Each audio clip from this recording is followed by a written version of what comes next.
السلام عليكم ورحمة الله وبركاته. حبايبي عاملين ايه؟ يا رب تكونوا بخير ان شاء الله. النهاردة انا هعمل صينية مكرونة بالبشاميل،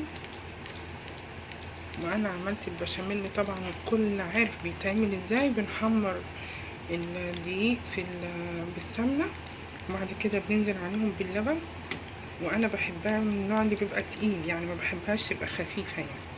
تمام. طبعا حطيت لها الملح والفلفل.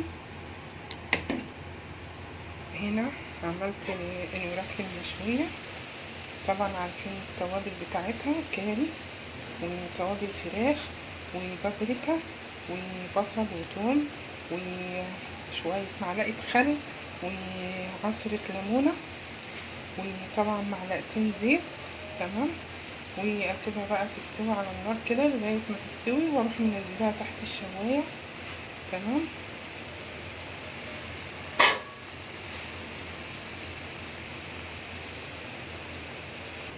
عندي مية المكرونة، هنزل بالمكرونة.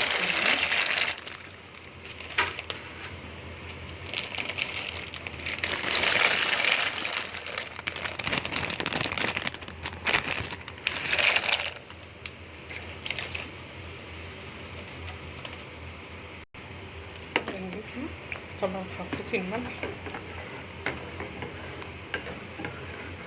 انا بحب احط كل حاجه كده مع بعضها، مش اعمل حاجه واسيب حاجه يعني، لاني مطبقه كله على النار عشان ايه اخلص.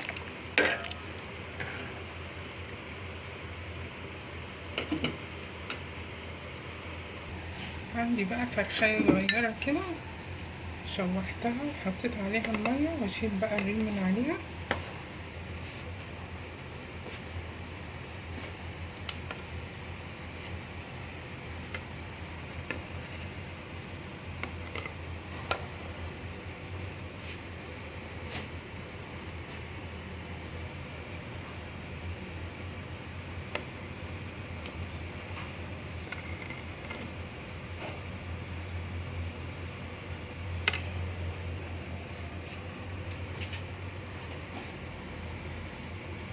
طبعا عاملاها بالبصله والفلفل الاسود والملح، ورق لوري، طماطمية صغيرة كده. انزل بقى ورقتين كرفس كده عشان الزفارة معاها. كل ما تطلع ريم بقى تشيليه طبعا عشان الشوربة ما تتزفرش تاني. وبعدين انا حاطه لها حبهان، الماء دون حبهان بحب ان انا اشوحه مع حتة السمينة اللي بتبقى فيها دي، هي والورق اللوري، بحمرهم الاول، بعد كده اروح مشوحة فيها الفرخ. طبعا بتدي طعم جميل يعني، وبالذات انها معمولة بالبصل والفلفل، بالملح والبصل والفلفل، فمدية طعم بقى وريحة مدية ريحة جميلة جدا. او بقى انضف وش الحلة كده لغاية ما تبيض خالص الشوربة، وارجع لكم تاني. طبعا خلصت البشاميل بتاعي هو، بس هيقعد معايا لسه المكرونة على النار، فغطيته بكيس تلاجة، فتحته كده نصين ورحت حطاه عشان ما يعملش وش. تمام. اهو حطيته عليه. تمام. واسيبه بقى لغاية ما ايه. واللحمة المفرومة دي انا معصجاها من امبارح في التلاجة، فهطلعها ونشوف هنعمل.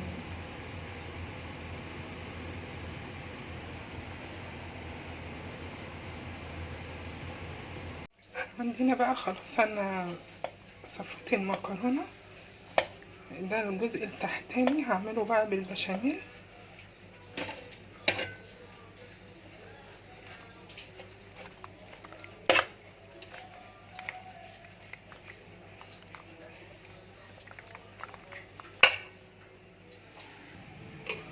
اوزع اللحمة المفرومة.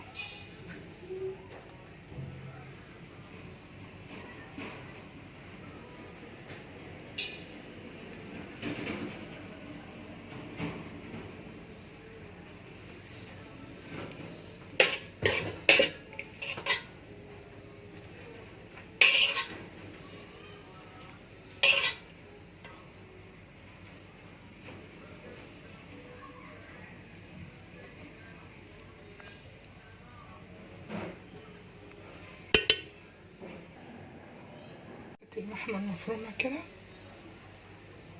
هنزل بقى بالمكرونة.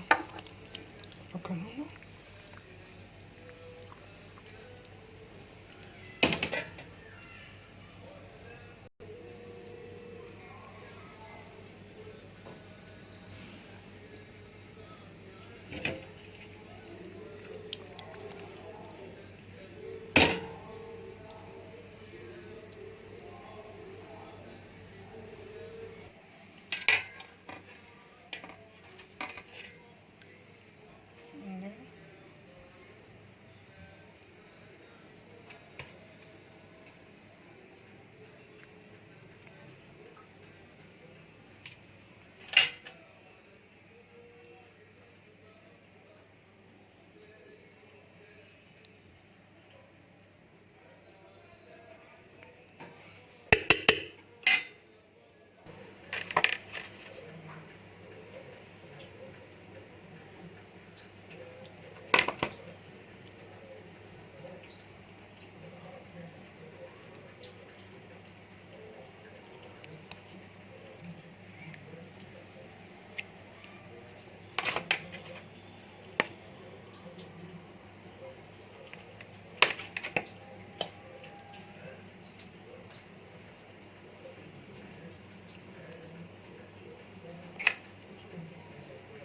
حبايبي خلصت المكرونة بالبشاميل بتاعتي، وطبعا الفراخ اهي شويتها تحت الشواية الوراك، معاها طبق سلطة كده. لما يكون البشاميل بتاعها بيبقى تقيل بيبقى طعمها جميل وريحتها يعني، وكمان تزوديها شوية في تحميرها مع السمنة بتدي طعم وريحة الآخر، يعني معلقة حاجة كده جميلة. السمنة كأنك بتاكلي آه كحكاية كده من بتاعة العيد. تمام.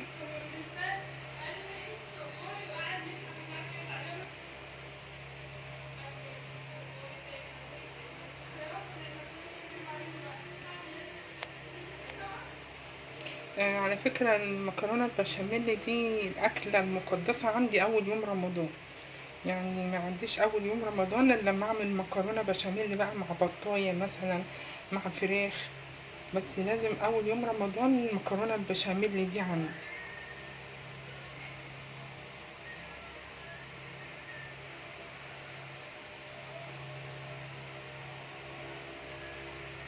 وطبعا بحب أحط البضاية كده ملح وفلفل عليها بعد ما أخلصها وأرتبها.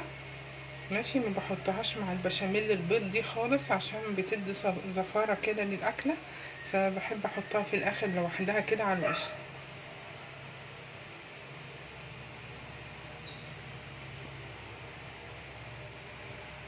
تعالوا بقى اتغدوا معانا،